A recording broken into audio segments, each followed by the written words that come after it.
मुख्यमंत्री सुखविंदर सिंह ठाकुर से अपने खेल प्रदर्शन के लिए सम्मानित होने वाली निधि हमारे साथ हैं। हैंडबॉल एशियाड इन्होंने खेला है और उनसे ही जानेंगे। निधि, पहले तो बहुत बहुत मुबारक, आपको पुरस्कार भी मिला और पुरस्कार सम्मानित राशि भी मिली, कैसा महसूस कर? सर बहुत अच्छा लग रहा है हमें कि हमें फर्स्ट टाइम हुआ सर कि हमें इतना कैश प्राइज़ मिला। उससे पहले तो सर हमें मिलता था, लेकिन सर अभी तक इतना ज़्यादा नहीं था। अभी सर फर्स्ट टाइम हमें हुआ कि हमें 3-3 लाख मिला है सर। तो निधि, क्या फ़र्क पड़ेगा इसका?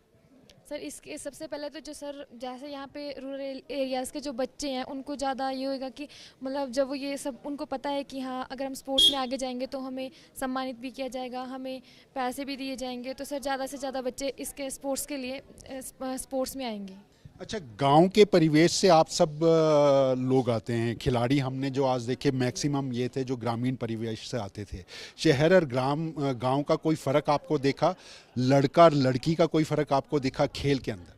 सर लड़का और लड़की का तो कोई फ़र्क नहीं है सर। सर कहीं भी जाओ तो मैक्सिमम जगह तो ये है कि लड़कियां लड़कों से आगे हैं सर। लड़कियां आगे हैं, ये तो अब दिखाई देने लगा है। आपको लगता है कि हिमाचल की लड़कियां और आगे निकलेंगी? अभी सपना एशियाड तक पहुंचा, ये ओलंपिक्स तक भी पहुंचेगा? यस सर, अभी सर हम इसी के लिए प्रैक्टिस कर रहे हैं कि हम ओलंपिक्स में भी मेडल लेके आएं।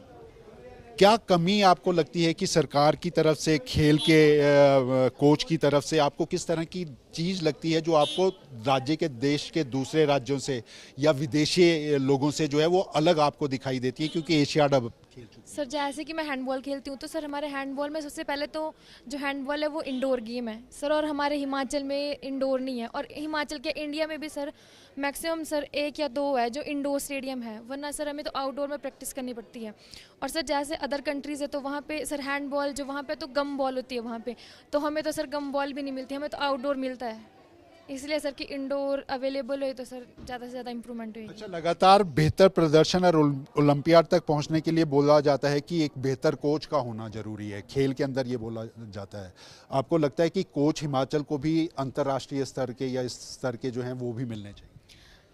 सर वो भी है, लेकिन सर अभी जैसे हमारे जो मैडम है, जो कोच मैम स्नेहलता हैं सर, वो सर हमें बहुत ज़्यादा प्रैक्टिस करवाते हैं, तो सर उनका भी यही सपना है कि ओलंपिक्स में मेडल लेके आए।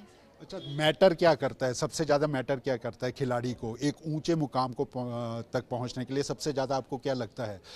हिमाचल जैसे छोटे से पर्वतीय राज्य से निकल कर आई हैं, तो क्या मैटर करता है कि इतने ऊपर तक पहुंचने के लिए क्या करना है? सर एक तो स्पोर्ट्समैन के लिए सबसे पहले तो डिसिप्लिन है सर, और उनका सर जो जैसे डाइट मनी है ये सब है, जो भी डाइट प्लान है सर, ये सब। ओलंपियाड या बड़ा जो है इससे बड़ा खेल प्रतियोगिता वो निशाने पर है और क्या है?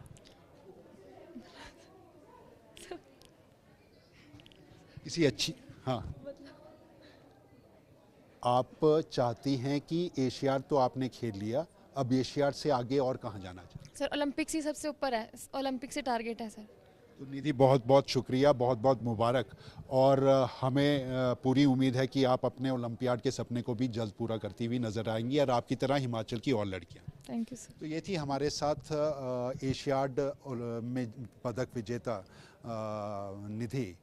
इन्होंने हैंडबॉल प्रतियोगिता में अपने खेल को आगे बढ़ाया है और अब उम्मीद है कि ओलंपियाड तक भी कड़ी मशक्क़त के साथ पहुंचे।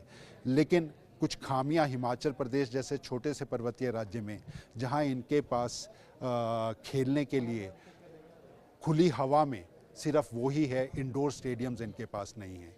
कमियां ज़रूर हैं, लेकिन उन कमियों को पूरा करने के बाद हिमाचल के युवा लड़के और लड़कियों के भीतर का हौसला कम नहीं है।